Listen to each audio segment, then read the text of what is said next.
आणव, माय्य और कार्म, इन तीनों मलों को उत्पन्न करने वाली तथा इन तीनों से रहित अहम विमर्शमयी स्वतंत्र कर्तृता के स्वरूप वाली और आद्य सृष्टि अर्थात शुद्धाद्व की सर्जना करने में परिपूर्णता के आकार वाली तेजस्विता की चकाचौंध से शोभायमान परभैरव से संपूर्णतः अभिन्न स्वतंत्र शक्ति ही सर्वोत्कृष्ट जननी है। इन दोनों परभैरव और स्वतंत्र शक्ति में क्रमशः शक्ति भाव और शिव भाव का स्वाभाविक समावेश है। अतः दोनों आकांक्षा रहित होने के कारण पूर्ण तृप्त है।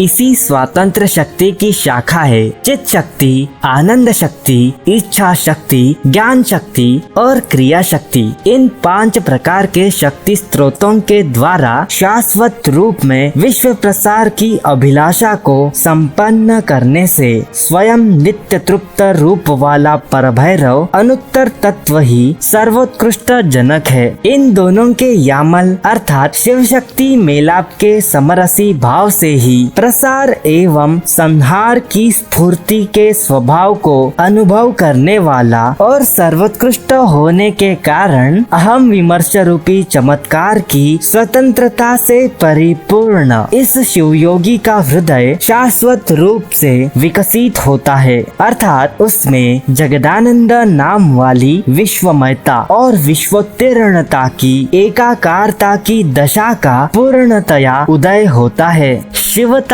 और शक्तिता की समरसता को त्रिक्षैव परिभाषा में संघट्ट मेलाप अथवा यामल मेलाप कहते हैं। यह समावेश मोर के अंडरस के न्याय से वर्तमान रहने वाली किसी विभागहीन एवं अनिर्वाच्य अवस्था को घोषित करती है। इसी प्रकार त्रिक्षैव भैरव आगमिक प्रणाली के आधार पर यहाँ हृदय से उस केंद्र का अभिप्राय लिया जाता है जहाँ से और जिसमें क्रमशः विभिन्न इंद्रियों के क्षेत्रों में विचरण करने वाली अनंत कारणेश्वरी देवियों का शब्दात्मक, स्पर्शात्मक, रूपात्मक, रसात्मक और गंधात्मक स्वरूप में प्रसार और संहार होता है। इसी केंद्र को शास्त्रीय शब्दों में मध्य धाम तथा प्रचलित शब्दों में सुषुम्ना धाम कहते हैं। अब बहिर्मुखीन क्षोभ के शांत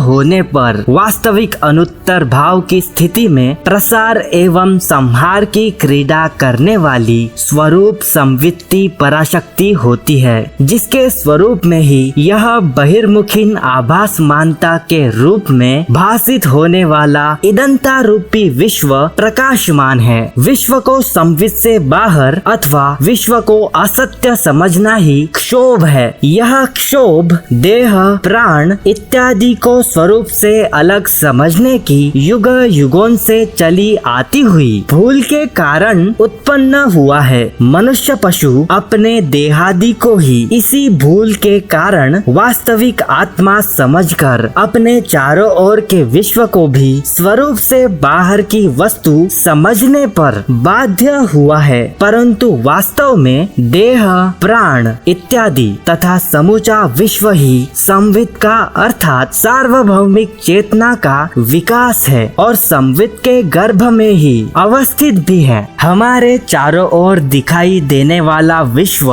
जिसमें हम स्वयं भी अंतर्भूत है, यह वास्तव में संवित भट्टारिका का प्रतिबिंब है। इसका बिंब और उस बिंब को ग्रहण करने वाला मुकुर भी स्वयं संवित ही है। फलतः यह विश्व दर्पण में पड़े हुए प्रतिबिंब की भांति संवित से अतिरिक्त न होने पर भी अतिरिक्त रूप जैसा आभासमान है और इस संपूर्ण प्रपंच का विकास पराशक्ति में निर्धारित वाक की 4 अवस्थाएं परावाक, पश्यंती वाक, मध्यमा वाक और वैखारी वाक, इन 4 वाक चतुष्टयों के माध्यम से अवतरित होता है। इस पर सूक्ष्म मनन करने पर इसी निष्कर्ष पर पहुंचा जा सकता है कि इस विश्व की यथार्थ स्थिति इसके बिंब रूप में ही है और इस यथार्थ को समझने के लिए हमें भैरव आगमों का वाक चतुष्टय का सिद्धांत जानना तथा इसे अनुभव करना अति आवश्यक है।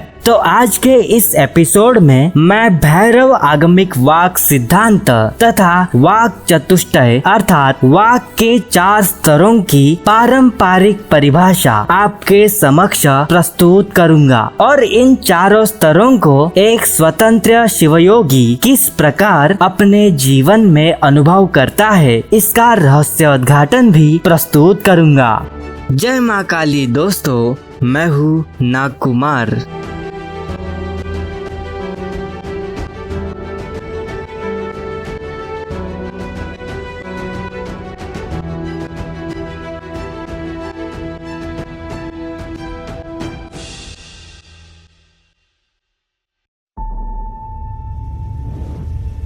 तो कैसे हो तुम लोग? वापस से द साइंस ऑफ तंत्र लोक चैप्टर 1 के 8वें एपिसोड में मैं तुम सबका स्वागत करता हूँ। पराशक्ति नर शक्ति और शिव को अपने हृदय में परारूप में ही धारण करती हुई बहिर्मुखी ब्रह्मांड में अवभासित करती है। इसी पराभाव पर अवस्थित रहने वाली अनंत निजी शक्तियों की उन्मेषात्मक आनंदमयता से संपूर्ण अमूल्य महिमा से युक्त पशु भाव में पड़े हुए लोगों के समूहों को त्रिविध मलों से छुटकारा दिलाने वाले परम शोभा से परिपूर्ण ऐश्वर्यशाली साक्षात स्वच्छंद शिव स्वरूप को धारण करने वाले अनुत्तर परभैरव है।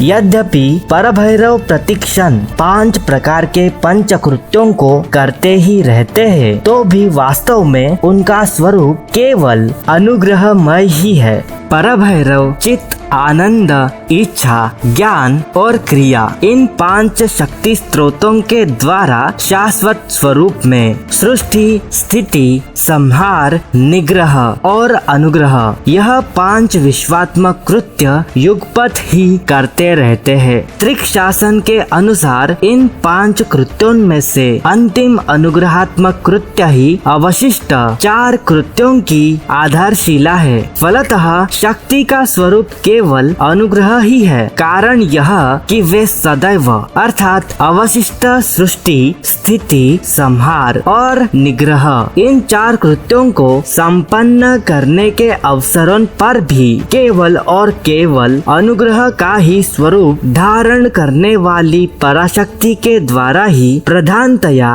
व्याप्त है। यह एक निश्चित तथ्य है कि शक्ति कभी भी शिव से अलग अलग रूप में विमर्श का विषय नहीं बन सकती अथवा निश्चित रूप में ही शक्ति कभी भी शिव से भिन्न होने के रूप में विमर्श नहीं कर सकती। यहाँ से अब ब्रह्मांड पर और उसमें उत्पन्न संपूर्ण लोकात्मक प्रपंच पर अनुग्रह करने के विमर्श का ही रूप धारण करने वाली पराशक्ति अपने प्रसार के सबसे पूर्ववर्ती स्तर पर बाह्य प्रसार के प्राथमिक परामर्श का रूप धारण करने वाली द्वितीय स्तर पश्यंती वाक की भूमिका पर आसूत्रित होने वाली सैकड़ों प्रकार की शक्तियों की भेद कल्पनाओं में पड़ने के बिना परावाक के रूप में ही अहम परामर्शमय और देश एवं काल की कल्पनाओं से रहित संवित भाव पर ही अचल रूप में तथा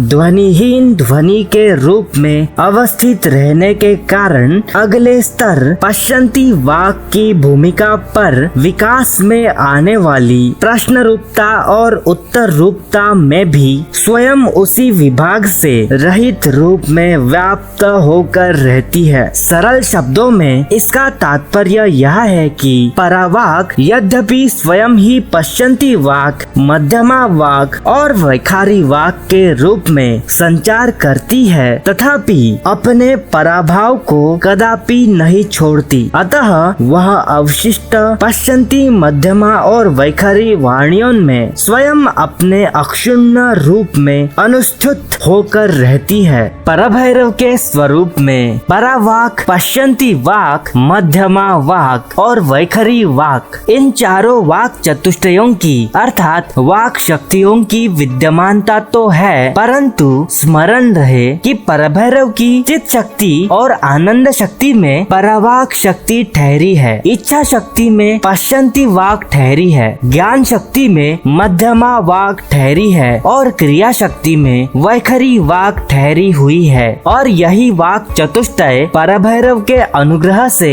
आदि जगत कारण शिव से लेकर कीट आदि तक की सृष्टि का परामर्श करती है। अतः अब हम इन 4 वाक चतुष्टय के एक एक अवस्था को अच्छे से समझेंगे। सर्वप्रथम परावाक की अवस्था सर्वोत्कृष्ट कही गई है। यह स्वाभाविक है कि परा शब्द से सर्वोत्कृष्टता और सार्वभौमिकता प्रस्थापित होती है तथा वाक शब्द से वाणी अर्थ प्रस्थापित होता है। परावाक यह अहमात्मक परामर्शमयी अवस्था का स्तर है। यही परावाक पराशक्ति की ऐसी परिपूर्ण अवस्था का स्तर है जो 7 प्रकार के प्रमाताओं में प्रति समय अर्थात पश्चंती, मध्यमा, वैखरी वाणियों के रूपों में संचार करने के अवसरों पर भी एक ही प्रकार और द्वैत की कल्पना से रहित संवित के रूप में अनुष्ठित होकर अवस्थित रहती है। यहाँ पर संवित शब्द का अर्थ मैं इस प्रकार करूँगा कि विश्वात्मक एवं विश्वोत्तीर्ण, या फिर और 2 शब्द है पारलौकिक एवं अंतर्निहित। दोनों स्थितियों में स्वतंत्रता से शाश्वत रूप में स्पंदायमान रहने वाली असीम शक्ति, जिसके कई प्रकार के नाम है, पराशक्ति, पराभट्टारिका आदि, यही संवित कही गई है। अर्थात यह परावाक अवस्था हुई। इसके स्वभावों की अनेकों प्रकार से व्याख्या की जा सकती है। हालांकि इस अवस्था में 2 ही मुख्य स्वभाव है जो संपूर्णतः परिपूर्णता को स्थापित करते हैं। वह हुए पूर्ण ज्ञातृता एवं पूर्ण कर्तृता हुए। यही 2 विशेष स्वभाव परावाक अवस्था के मूलभूत संचार के क्षेत्र हुए। इस परावाणी को यदि आप चाहे शिव प्रमाता के अथवा सूक्ष्माति सूक्ष्म कृमि कीटाणुओं के स्तर पर अवस्थित हुई तुलनात्मक निरीक्षण करें तो इसके ज्ञातृता और कर्तृता रूपी स्वभाव में किंचित मात्र भी अंतर नहीं पाएंगे। शिव की विश्वात्मक ज्ञातृता और कर्तृता तथा सूक्ष्म कीटाणु की अपने अनुकूल विश्व में चलने वाली ज्ञातृता और कर्तृता में कोई स्वभावगत अंतर नहीं है, परंतु हाँ, प्रमाताओं के स्तर के अनुपात से ज्ञातृता और कर्तृता के क्षेत्र की परिधि के विस्तार में घटाव चढ़ाव का अंतर पड़ जाता है। इसीलिए यहाँ शिव की ज्ञातृता और कर्तृता का क्षेत्र असीमित विश्व होता है। हालांकि छोटे से कृमि की ज्ञातृता और कर्तृता का क्षेत्र उसका छोटा सा 10 उंगल वाला विश्व बन सकता है, परंतु जहाँ तक परावाणी के स्वभाव का प्रश्न है तो उसमें कोई अंतर नहीं है। फलतः 7 प्रकार के प्रमाताओं में परावाक अभेद्य स्वरूप में अनुष्ठित होकर अवस्थित होती है। यह 7 प्रकार के प्रमाता इस प्रकार है: सकल प्रमाता, प्रलयकल प्रमाता, विज्ञान कल प्रमाता, मंत्र प्रमाता, महेश्वर प्रमाता, मंत्र महेश्वर प्रमाता और शिव प्रमाता। तथा इनकी शक्तियाँ इस प्रकार है: सकल प्रमात्री शक्ति, प्रलयकल प्रमात्री शक्ति, विज्ञान कल प्रमात्री शक्ति, मंत्र प्रमात्री शक्ति, महेश्वर प्रमात्री शक्ति, मंत्र महेश्वर प्रमात्री शक्ति और अंततः शिव प्रमात्री शक्ति। अभी इन 7 प्रमाता और इनकी शक्तियों की संक्षिप्त व्याख्या मैं कभी और किसी और वीडियो में करूंगा, नहीं तो हम अपने प्राथमिक विषय से भटक जाएंगे। अब परावाणी के वास्तविक अनुभूति की व्याख्या करना यह संभव नहीं है, क्योंकि यहाँ न ही कोई प्रश्न है और न ही उसका उत्तर। यह अनुत्तर अवस्था है जहाँ कोई चर्चा संभव नहीं। यह परावाक अनुत्तर तत्व की की अभिन्न शक्ति बराभट्टारिका का स्वरूप केवल अनुग्रह करना ही है। अनुग्रहमयी होने के कारण वह मात्र संसारी पशुओं का उद्धार करने के लिए एक और प्रसार क्रम में स्वयं पश्चंती एवं मध्यमा भूमिकाओं पर उतरकर प्रश्न पूछने वाली देवी के रूप में और दूसरी ओर संहार क्रम में अनुत्तर भाव पर अवस्थित रहकर उत्तर देने वाली भैरव के रूप में केवल स्वरूप का ही विमर्श करती रहती है। प्रसार की भूमिका पर यह समूचा ब्रह्मांड ही एक प्रश्न है और संहार की भूमिका पर समाधान है। फलतः यह सारा प्रश्न रूपी और उत्तर रूपी प्रपंच स्वतंत्र पराशक्ति के अनुग्रहात्मक स्वभाव का ही खिलवाड़ है। इस सिद्धांत की प्रक्रिया का रहस्य किसी और वीडियो के लिए बचा के रखते हैं। अब एक शांभव अवस्था का अनुभवी साधक पूर्ण सार्वभौमिक पूर्ण हंता की स्थिति बनाए रखता है तो वह परावाक के साम्राज्य में यात्रा करना आरंभ करता है। इस यात्रा में वह प्रमुखतया सर्वोच्च वाणी परावाक अवस्था में स्थित रहकर अन्य 3 वाणियों के स्तर पर भी चढ़ उतर सकता है। उसके पास प्रमुख वाणी से लेकर सबसे स्थूल वाणी तक चढ़ उतर पाने की क्षमता होती है। वह अपने चेतना में किसी प्रकार का परिवर्तन किए बिना किसी भी अवस्था में विचरण कर सकता है। इसके विरुद्ध एक शुरुआती साधक परावाक को स्पर्श नहीं कर सकता है। उसका उद्देश्य पश्चंती से मध्यमा और वैखरी तक ही यात्रा करना है। एक शांभव अवस्था का शिव योगी किसी भी शास्त्र पर महारत प्राप्त कर सकता है। चूँकि वह परा अवस्था में प्रवेश कर पाता है, इसका कारण ऐसा इसीलिए चूँकि परावाक शक्ति में समस्त शास्त्र ठहरे हुए हैं और एक शिवयोगी जगत का कल्याण करने के उद्देश्य से शैव शास्त्रों का रहस्य उसकी पश्चंती और मध्यमा अवस्था में उद्घाटित कर उसकी वैखरी वाक में उजागर कर सकता है। अब जो भी शास्त्र तंत्र आगम स्वरूपता से प्रकट होते हैं वह सर्वप्रथम परभैरव की परावाक में ही अवस्थित होते हैं, जहाँ उन शास्त्रों का वाच्य वाचक प्रपंच परिपूर्ण अभेद रूपता से ही ठहरा रहता है। वाच्य अर्थात शास्त्रों के द्वारा जो प्रतिपाद्य भैरव का स्वरूप है और वाचक जो उस स्वरूप का निर्णय करने वाले शब्द है, वे दोनों वाच्य और वाचक का प्रपंच उस परावाक दशा में भिन्न रूपतया विद्यमान नहीं है, किंतु परभैरव के स्वरूप में अभिन्न रूपतया से ठहरे रहते हैं। तदंतर फिर वे सभी शास्त्र परभैरव की पश्चंती वाक में आगे अवतरित होते हैं। यह परावाणी उसकी बाह्य प्रसार की प्रथमतर भूमिका पर यह इस प्रकार यहाँ इस समय इन प्रकार के विभागों की कोई कल्पना भी विद्यमान नहीं होती है। यही कारण है कि यह परावाणी परम उत्कृष्ट एवं महान मंत्र वीर्य अर्थात अहम विमर्श की पहली बहिर्मुखीन सृष्टि का स्वरूप धारण करने वाली पश्चंती वाणी से लेकर वैखरी वाणी के स्तर पर विकास में आने वाली अनंत दशाओं को अनंत प्रमाताओं को अलग अलग प्रमेयों के रूपों में प्रकाशित करने तक अपने चित्त चमत्कार की पूर्णता में ही निमग्न रहती है और प्रत्येक वाणी के स्तर को प्रकाशित करने वाले स्वरूप पर ही अविचल रहकर स्पंदित होती रहती है। उसका यह विच्छेदहीन स्पंदन ही अहम विमर्श है। इस परारूपी स्पंदन के अंतर्गत ही जहाँ पश्चंती वाणी के स्तर पर भेद का सूत्रपात मात्र मध्यमा वाणी के स्तर पर अंतःकरण में ही भेद का स्पष्ट अवभाषण हो जाता है, वहाँ दोनों के क्रमशः मैं यह इस प्रकार के ज्ञान शक्ति प्रधान सदाशिव भाव और यह मैं इस प्रकार के क्रिया शक्ति प्रधान ईश्वर भाव के रूप में वह अहम विमर्शात्मक चमत्कार ही अनंत विश्व का रूप धारण करने वाले इदंता रूपी चमत्कार को अपने गर्भ में लेकर आनंद की पूर्ण अवस्था में रहता है। फलतः वस्तु स्थिति इस प्रकार है है कि वह परावाणी पश्यंती और मध्यमा वाणियों के रूप में उल्लसित होने पर भी वास्तव में पर संविदात्मक स्वरूप का ही विमर्श करती रहती है और इस परासंविद को ही देवी की संज्ञा दी जाती है। यह बातें आगे की वाक अवस्थाओं की व्याख्याओं में स्पष्ट होंगी।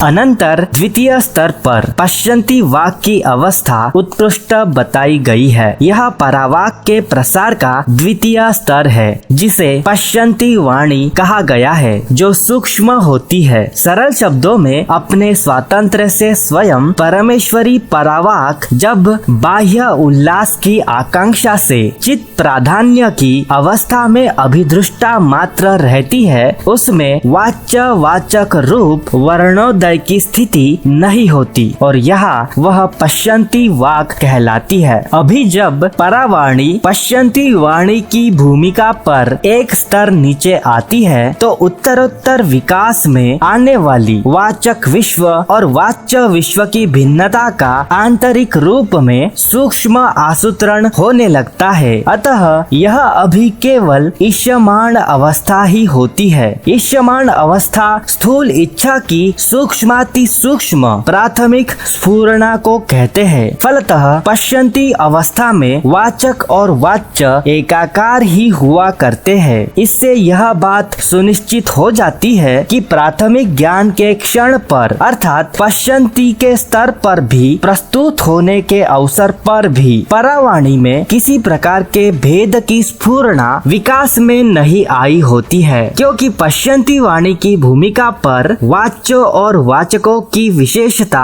स्पष्ट नहीं होने पाती। परावाणी पश्यंती वाणी की भूमिका पर उतरकर स्वतंत्र इच्छा के द्वारा अपने मनोनीत विषयों को उनके अनुकूल भाव संस्कारों की कारणता के नियम से उजागर करके उनका विमर्श केवल उनके सामान्य बोध की आसूत्रणा मात्र के रूप में करती है और आसूत्रणा का अर्थ यहाँ पर प्रत्यक्ष विभाजन है तथा संस्कार की अवधारणा दो प्रकार की होती है, एक भाव रूप संस्कार, दूसरी अभाव रूप संस्कार। अनुभव काल में जिन जिन वस्तुओं को देखने के प्रति प्रमाता को उन्मुखता हो जाती है उससे उनके अंतःकरण पर भाव रूप संस्कार लग जाते हैं। यह भाव संस्कार ही आगे कालांतर में उन पूर्वानुभूत पदार्थों में से अपने अनुकूल पदार्थों की स्मृति उजागर कर देते हैं। इसके प्रतिकूल अनुभव काल में ही जिन वस्तुओं का आपाततः साक्षात्कार हो उनसे अंतःकरण पर अभाव रूप संस्कार लग जाते हैं। वे कालांतर में न तो स्वयं ही जग पाते हैं और न अपने अनुकूल स्मृति को ही जगा पाते हैं। उदाहरण के लिए ऐसे संस्कार राह में चलते चलते उन्मुखता से देखे गए घास के तिनके या सूखे पत्ते जैसे पदार्थों से लगने वाले संस्कारों के समान होते हैं। और पहला भाव रूप संस्कार के उदाहरण के लिए जिस रास्ते आप जा रहे हैं वह मान सकते हैं, जो हमारी स्मृति में रहता है एक नक्शे के समान। अभी परभैरव की परावाक अवस्था में जो सभी शास्त्र अभिन्न रूप से ठहरे रहते हैं वह सारे शास्त्र परावाक अवस्था से एक स्तर उतरकर पश्यंती रूप वाक शक्ति में अवतरित होते हैं। इस पश्यंती रूप वाक शक्ति में यद्यपि सभी शास्त्रों का वाच्य वाचक प्रपंच स्वरूपा भिन्नता रूप से अर्थात भाव संस्कार रूप से ठहरा होता है, तथापि वे शास्त्र किंचित बहिरुल्लासोन्मुख बने हुए जैसे विद्यमान रहते हैं। अतः इस दशा में भी सभी शास्त्रों का वाच्य वाचक प्रपंच स्वरूप तादात्म्य पूर्वक ही अवस्थित है। अब पश्यंती वाणी की अनुभूति की व्याख्या तथा निर्विकल्प अवस्था की अनुभूति की व्याख्या, इन दोनों में किंचित मात्र भी अंतर नहीं है। जिन्होंने भी मेरी इस सीरीज को पहले एपिसोड से देखा है उन्हें पता है। तब भी हर बार के जैसे मैं एक उदाहरण से आपको समझाऊंगा। अब उदाहरण के लिए यह फोन लेते हैं जो आपने अपनी हथेली में पकड़ा है, पर इससे पहले कि आप इस फोन को देखें या आपकी दृष्टि संपूर्णतः इस फोन के आकार पर पर और इसकी स्क्रीन पर पड़े उससे पहले आप क्या देखते हो उस पर ध्यान रखें। मैं बात कर रहा हूँ उस सफेद बिजली जैसी अवस्था की जो आपके मस्तिष्क में सदैव रहती है तब तक जब तक आप किसी बाहरी वस्तु पर अपने ध्यान को केंद्रित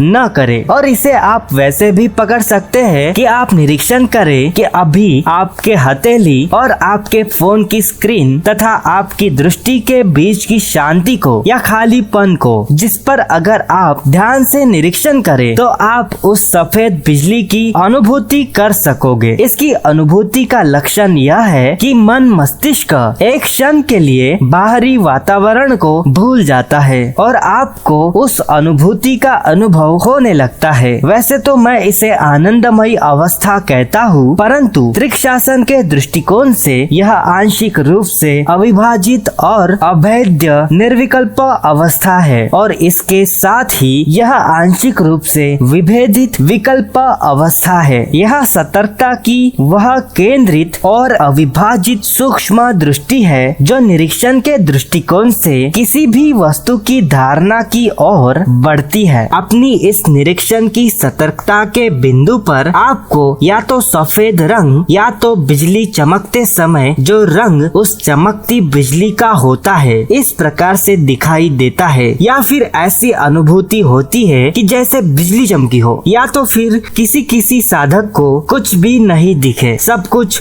धुंधला ही हो जाए। यह फोन के स्क्रीन की ओर देखने के प्रथम क्षण में होता है या इस दृष्टिकोण के प्रवाह में एक शुरुआती क्षण में होता है और इसके बाद ही आपकी दृष्टि सूक्ष्म अवस्था से फोन पर पड़ती है और आपको फोन की स्क्रीन दिखाई देती है। इस प्रकार का सतर्कता भरा अवलोकन पश्यन्ति वाक के स्तर पर होता है और यही निर्विकल्प अवस्था है। सरल शब्दों में पश्यन्ति वाक ऐसी अवस्था है जहाँ व्यक्ति सतर्कता की अनुभूति करता है, सूक्ष्म दृष्टि से ब्रह्मांड की अनुभूति करता है, परंतु तब भी वह कुछ भी नहीं देखता। यह बिना किसी भेदभाव के शुद्ध विकल्प की अवस्था अथवा बिना किसी विकल्प के शुद्ध विकल्प की अनुभूति है। इस प्रकार की अनुभूति आप अपने पसंद के भोजन के पहले निवाले को चखते समय कर सकते हो, परंतु यह अनुभूति चंद क्षण के लिए ही ठहरती है। त्रिकशासन के पूर्व वैदिक साहित्य में पश्यन्ति वाक की स्थिति को शिखरस्थ ज्ञान के रूप में वर्णित किया गया है। शिखरस्थ ज्ञान का सरल अर्थ है शीर्ष पर स्थित होकर कुछ जानना। इसको और एक उदाहरण से समझिए। अब कल्पना करें कि आप एक पहाड़ी की चोटी पर एक दूरबीन लेकर ऊपर आकाश में निरीक्षण कर रहे हैं। साधारण निरीक्षण में आप इसका अवलोकन एक एक करके अलग अलग ग्रहों की ओर देखकर नहीं करते हैं, बल्कि आप सर्वप्रथम संपूर्ण आकाश गंगा को एक समूह के दृष्टिकोण से करते हैं, अर्थात आप आकाश गंगा को बिना किसी भेदभाव के देखते हैं। हालांकि आप इसे अलग अलग विषय के लिए निरीक्षण कर पाएंगे ही कि यह एक उल्का पिंड है अथवा यह एक ग्रह है, यह एक उपग्रह है, बल्कि यह तो बात की बात है कि आप किस विषय का निरीक्षण करेंगे। परंतु जो सर्वप्रथम दृष्टिकोण होता है वह बिना किसी भेदभाव के निरीक्षण की भावना से होती है और इस प्रकार की धारणा जहां आप किसी विषय को अलग अलग हिस्सों में न बांटकर संपूर्ण रूप में देखते हैं, इसी सार्वभौमिक दृष्टिकोण को ही शिखरस्थ ज्ञान कहा जाता है। यह बिना किसी विचार का निरीक्षण है और आप पश्यन्ति वाक के स्तर पर इसी प्रकार के विषयों को समझते हैं तथा निरीक्षण करते हैं। स्वामी जी इस अवस्था को एक नवजात शिशु का उदाहरण देकर समझाते हैं कि जिस प्रकार एक नवजात शिशु बिना कुछ सोचे समझे इस जगत का निरीक्षण करता है, यह उसी प्रकार की अवस्था है। वह बिना कुछ सोचे समझे ही इस निर्विकल्प अवस्था का अनुभव कर पाता है और इसीलिए आप सभी ने भी इस निर्विकल्प अवस्था का अनुभव अपने बाल्य अवस्था में किया ही है। परंतु जैसे जैसे आप बड़े होते हैं आपके अनुभव निर्विकल्प और सविकल्प दोनों होते हैं, परंतु जब आप बूढ़े होते हैं तो आप केवल सविकल्प अवस्था का ही अनुभव कर पाते हो। कोई चिल्लाता है कि इसे ऐसे करो वैसे करो, ये क्या कर रहे हो, परंतु फिर भी बुढ़ापे में कुछ करने की ताकत शेष नहीं रहती। अंततः उस सर्वोच्चता को पुनः प्राप्त करने के लिए यह एक अपमानित अवस्था है। इस सविकल्प अवस्था में सतर्कता का निरीक्षण सूक्ष्म रूप से करते रहे ताकि आप पुनः उस निर्विकल्प अवस्था में अपनी चेतना को स्थायी रूप से स्थिर बना पाए। तृतीय स्तर पर मध्यमा वाक की अवस्था श्रेष्ठ बताई गई है। यह परावाणी का तृतीय प्रसार है जिसे मध्यमा वाणी कहा गया है। मध्यमा वाणी के रूप में प्रस्तुत होने पर यह परावाणी ही उन्हीं वाच्यों और वाचकों की पारस्परिक भिन्नता का अंकन तो कर देती है, परंतु दोनों का विमर्श समानाधिकरण्य रूप में ही करती रहती है। मध्यमा वाणी की भूमिका पर यद्यपि वाचकों और वाच्यों अर्थात शब्दों और उनके द्वारा बोध में आने वाले घटपट आदि पदार्थों का अलग अलग विमर्श चलता रहता है, परंतु अभी दोनों अंतःकरण के आधार पर ही टिके रहते हैं और इसी विमर्श की अवस्था को समानाधिकरणात्मक विमर्श कहते हैं। सरल शब्दों में यह वाच्य वाचक भाव का उल्लसित होने का क्रम है। अभी उसमें स्फुटता और अस्फुटता की मिश्रित स्थिति होती है। दर्शन की प्रधानता में भी दृष्टा और दृश्य के अंतराल में ही यह मध्यमा वाणी उल्लसित रहती है। इसी आधार पर उसे मध्यमा कहा गया है और वैसे इसे मध्यमा इसीलिए भी कहेंगे क्योंकि यह पश्यंती वाक और वैखरी वाक के मध्य में आने वाली अवस्था है। अब मध्यमा वाक की अनुभूति करना सबसे सरल है। यह सरल शब्दों में मन की अवस्था के समान है जहाँ आप विचारों में कल्पनाओं में रहते हैं। यह अवस्था मानसिक अनुभूति है और इसको सभी अनुभव करते हैं। यह अवस्था मन की सूक्ष्म वाणी है जो बिना अक्षरों शब्दों या वाक्यों के होती है। इस अवस्था को आप जागृत स्वप्न इन दोनों अवस्थाओं में अनुभव करते हैं। यह अवस्था ज्ञान शक्ति से काम करती है, इसी कारण यह क्रिया से रहित है। इसीलिए यह अवस्था संवेदना से भी रहित है और इसी अवस्था में सभी शास्त्रों का वाच्य वाचक प्रपंच यद्यपि भिन्न भिन्न रूप से उजागर होता तो है, तथापि वह भिन्न भिन्नता रूप से परभैरव की अंतर्दशा में ही अवभासित होते हैं। चतुर्थ स्तर पर वैखरी वाक की अवस्था उच्चतम बताई गई है। यह परावाणी का चतुर्थ प्रसार है जिसे वैखरी वाणी कहा गया है। यह वैखरी वाणी ऐसी भूमिका है जहाँ वाच्य वाचक इन दोनों की भिन्नता पूर्ण रूप से स्पष्ट हो जाती है। वैखरी वाणी की भूमिका पर वाचक शब्दों और उनके द्वारा वाच्य पदार्थों के आधार भी अलग अलग होते हैं। इस स्तर पर वाचकों का आधार मुख और वाच्यों का आधार शरीर से बाहर को स्थान बन जाता है। यही मुख से घड़ा इस शब्द को बोला जाए तो वह घड़ा मुख में न होकर और किसी स्थान पर होगा। फलतः वैखरी वाणी पर चलने वाले विमर्श को वैयाधिकरणात्मक विमर्श कहते हैं। अतः इस स्तर पर वाचक एवं वाच्य का स्पष्ट अलगाव उभर आता है। सरल शब्दों में जब स्थान करण और प्रयत्न के प्रभाव से वर्ण क्रम का प्रादुर्भाव हो जाता है उस समय वह दृष्ट प्राधान्य नहीं रहता अपितु दृश्य प्राधान्य हो जाता है। बिखर अर्थात शरीर में उत्पन्न हो जाने के कारण इसे वैखरी वाणी कहा गया है और यही इसकी विश्व रूपता का आधार है। और इसी अवस्था पर सभी शास्त्रों का वाच्य वाचक प्रपंच उसके स्वरूप में ही भिन्न भिन्नता रूप से प्रतीत होने लगता है। तत्पश्चात सभी शास्त्र परभैरव की वैखरी वाक शक्ति में प्रसर करते हैं जहाँ सभी शास्त्रों का वाच्य वाचक प्रपंच भिन्न भिन्न रूप से अर्थात स्फुट रूप से प्रतीत होता है। अब वैखरी वाक की अनुभूति सभी लोग किसी भी अवस्था में किसी भी स्थिति में कर सकते हैं। यह स्थूल वाणी है। जब आप वैखरी का उपयोग करते हैं तो आपको अपनी जीभ और होठों का उपयोग करना पड़ता है और आप सभी मुझे इस क्षण पर वैखरी वाक का प्रयोग करते हुए अनुभव कर पा रहे हैं।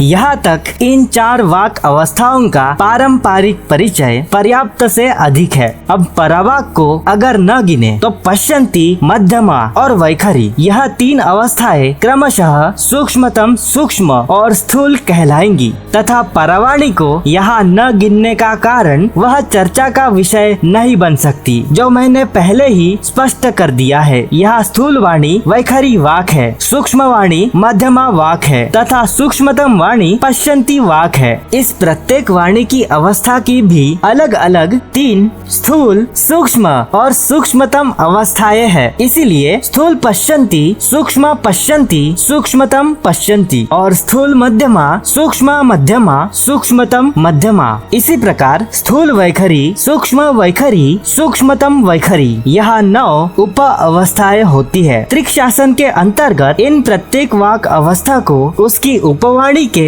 इन विभिन्न शोधन के स्थानों को एक साधक की सरल समझ के लिए इतने बारीकी से इंगित किया गया है। अभी सबसे पहले मैं स्थूल पश्यन्ति, फिर स्थूल मध्यमा, फिर स्थूल वैखरी अवस्थाओं को समझाऊंगा। इसके पश्चात सूक्ष्म पश्यन्ति, सूक्ष्म मध्यमा और सूक्ष्म वैखरी समझाऊंगा और अंत में मैं सूक्ष्मतम पश्यन्ति, सूक्ष्मतम मध्यमा और सूक्ष्मतम वैखरी समझाऊंगा और यह सारी अवस्थाओं में प्रवेश के लिए कुछ प्रक्रियाएं भी आपके प्रत्यक्ष प्रस्तुत करूंगा। तो अब सर्वप्रथम पश्यन्ति वाणी की उप अवस्थाओं को देखते हैं। जब आप किसी धातु तार वाले वाद्य यंत्र को बजाते हैं, जैसे कि सितार, तो वह ध्वनि जो उस निवासी वाद्य यंत्र द्वारा स्थूल पश्यन्ति में उत्पन्न होती है, और जब कोई उस ध्वनि पर ध्यान केंद्रित करता है जो सर्वोच्च परलौकिक अस्तित्व की पश्यन्ति अवस्था में स्थित होती है, तो वह व्यक्ति समाधि की अवस्था में प्रवेश कर सकता है। यह अवस्था सर्वोच्च परलौकिक अस्तित्व में एक सतर्क साधक को प्रवेश करा सकती है। वास्तव में त्रिकशासन में कहा गया है कि जो भी साधक धातु के तार वाले यंत्र की ध्वनि पर ध्यान लगाते हुए अपने वास्तविक परलौकिक अस्तित्व के समावेश के समाधि में प्रवेश नहीं कर सकता, तो उसमें एकाग्रता की कोई क्षमता नहीं होती। यह ध्वनि साधकों को समाधि की अवस्था में प्रवेश कराती है, इसमें कोई शंका नहीं, क्योंकि यह स्थूल पश्यन्ति है, परंतु तब भी वह समाधि की अवस्था में प्रवेश कराएगी। इसके पश्चात स्थूल मध्यमा की ध्वनि एक ढोलकी वाद्य यंत्र द्वारा उत्पन्न होती है, जो चमड़े से बनती है, जैसे ढोलकी, तबला इत्यादि। इस प्रकार की स्थूल मध्यमा की ध्वनि पर एकाग्रता भी साधक के लिए अपने वास्तविक प्रकृति में प्रवेश प्राप्त करने के लिए सहायक होती है। तीसरी वाणी स्थूल वैखरी, यह वह सभी ध्वनियाँ है जो हमारे मुख से, होठों से और जीभ के संपर्क से उत्पन्न होती है। वाणी की इस अवस्था में कोई भी साधक ध्यान केंद्रित करके समाधि में प्रवेश नहीं कर सकता, परंतु अगर कोई साधक शांभव अवस्था में स्थित हो तो वह इस साधारण स्थूल वैखरी में भी बातचीत के माध्यम से समाधि में प्रवेश कर सकता है। इसीलिए एक शांभव अवस्था में स्थित साधक अगर साधारण गपशप भी करे तो यह उसे सर्वोच्च चेतना की ओर बढ़ाता है, अर्थात वह समाधि में प्रवेश करता है। अब इसके पश्चात सूक्ष्म पश्यन्ति, सूक्ष्म मध्यमा और सूक्ष्म वैखरी को समझाने के लिए मैं उन्हें एक साथ जोड़ूंगा और इन्हें एक साथ समझाऊंगा, जैसा कि हमारे परमेष्ठी गुरुदेव महामहेश्वराचार्य अभिनव गुप्ता जी करते हैं। उदाहरण के लिए हमारे भीतर के विचारों को लेते हैं। हमारे भीतर उत्पन्न होने वाले विचारों में झुकाव, जैसे कि मैं यह सितार बजाऊंगा, या जैसे प्रवृत्ति मैं यह ढोल बजाऊंगा, या इस प्रकार की प्रवृत्ति जैसे कि मैं आपसे बात करूंगा। इस प्रकार तीनों विचार सूक्ष्म है। यह विचार भीतर मन में विचारक के द्वारा उसकी चेतना में उत्पन्न होते हैं, और यह कोई विचार नहीं है जितना कि इसको सोचने की प्रवृत्ति विचारक की होती है। यह वह सूक्ष्म सतर्कता का बिंदु है जहाँ यह प्रवृत्ति है जो किसी विचार को सोचने की इन 3 प्रवृत्ति प्रवृत्तियों में सबसे पहले आती है, इसीलिए मैं यह सितार बजाऊंगा। यह प्रवृत्ति सूक्ष्म पश्यंती है और इसका स्वाभाविक कारण आपको समझ में आया होगा अगर आपको स्थूल पश्यंती की व्याख्या पहले समझी है तो। और इसका कारण यही है कि यह विचारक अपनी चेतना में सितार वाद्य की प्रवृत्ति का विचार सोचता है। अभी इसी प्रकार से मैं यह ढोल बजाऊंगा। यह प्रवृत्ति स्वाभाविक कारण से ही सूक्ष्म मध्यमा हुई तथा इसके पश्चात आने वाली सूक्ष्म वैखरी की प्रवृत्ति स्वाभाविक ढंग से ही मैं आपसे बात करूंगा यह हुई। और अंततः जब इन सारे प्रवृत्तियों का विचार एक विचारक करने लगता है, तब जब केवल विचार की अनुभूति कि मैं यह सितार बजाऊंगा अथवा मैं यह ढोल बजाऊंगा और मैं आपसे बात करूंगा, यह प्रवृत्तियों का विचारक के चेतना में प्रकट होना शुरू होता है, परंतु हुआ नहीं है। बस जब उठने लगता है तो वह अनुभूति सबसे सूक्ष्मतम अवस्था में होती है, जो विचारहीन संसार में होती है, जो कल्पना उत्पन्न होने से पहले की विचारहीन अवस्था में सबसे सूक्ष्मतम अवस्था है। और इसी को पहले के 3 प्रवृत्तियों के साथ जोड़ेंगे तो सर्वप्रथम वह प्रवृत्ति कि मैं यह सितार बजाऊंगा, इसके कल्पना से पहले ही अनुभव में आती है। यह विचारहीन अवस्था सूक्ष्मतम पश्यंती कहलाएगी। इसके उपरांत जो द्वितीय प्रवृत्ति कि मैं ढोल बजाऊंगा, इसके कल्पना से पहले ही अनुभव में आती है, यह विचारहीन अवस्था सूक्ष्मतम मध्यमा कहलाएगी। और आखिर में जो तृतीय प्रवृत्ति है कि मैं तुमसे बात करूंगा, इसके कल्पना से ठीक पहले ही अनुभव में आती है, यह विचारहीन अवस्था सूक्ष्मतम वैखरी कहलाएगी।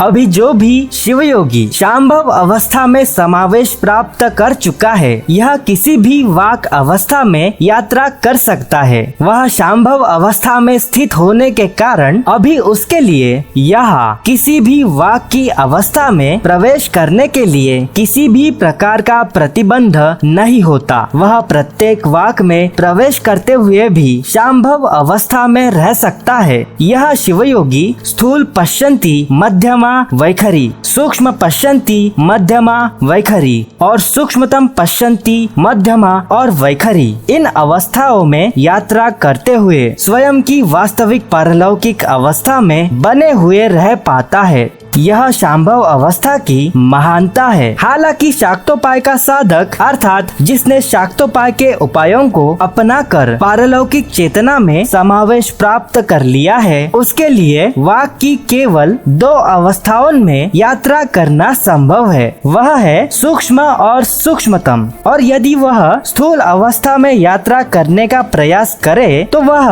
उसकी स्वाभाविक वास्तविकता से भटक सकता है। अंततः वे साधक जो आनोपाय की अवस्था में है, वे केवल वाक की स्थूल अवस्था में प्रवास कर सकते हैं, क्योंकि उन्हें वाक की सूक्ष्म और सूक्ष्मतम अवस्था का कोई अनुभव नहीं हो पाता। इसीलिए प्रारंभ में उन्हें वाक की स्थूल अवस्था पर एकाग्रता केंद्रित कर अभ्यास करना चाहिए। लंबे समय के दृष्टिकोण से वह साधक उस स्थूल वाक पर उसकी एकाग्रता को केंद्रित कर अभ्यास जारी रखे तो अंततः वह शाक्तोपाय अवस्था में प्रवेश प्राप्त करने योग्य हो जाएगा, जहां वह स्वयं के पारलौकिक वास्तविकता के स्वभाव में प्रवेश प्राप्त कर निवास करेगा। बहरहाल इसी नोट पर यह हमारा भैरव आगमिक वाक सिद्धांत तथा वाक चतुष्टय अर्थात वाक के 4 स्तरों की पारंपरिक परिभाषा तथा इसकी अनुभूति का संक्षिप्त तथा विस्तृत सारांश समाप्त होता है।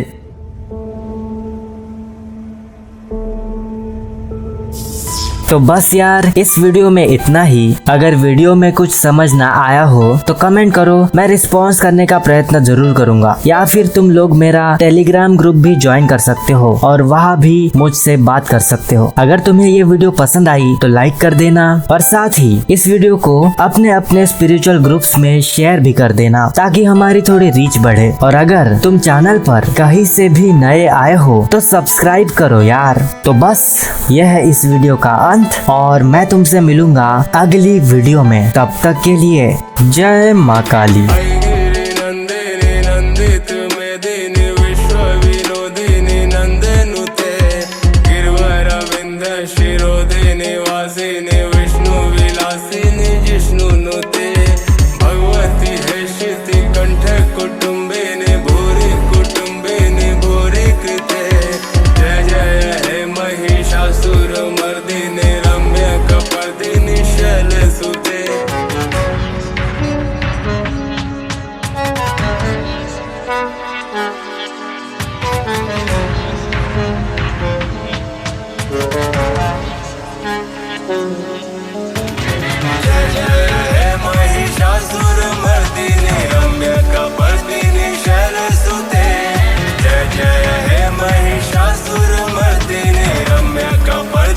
विशलसुते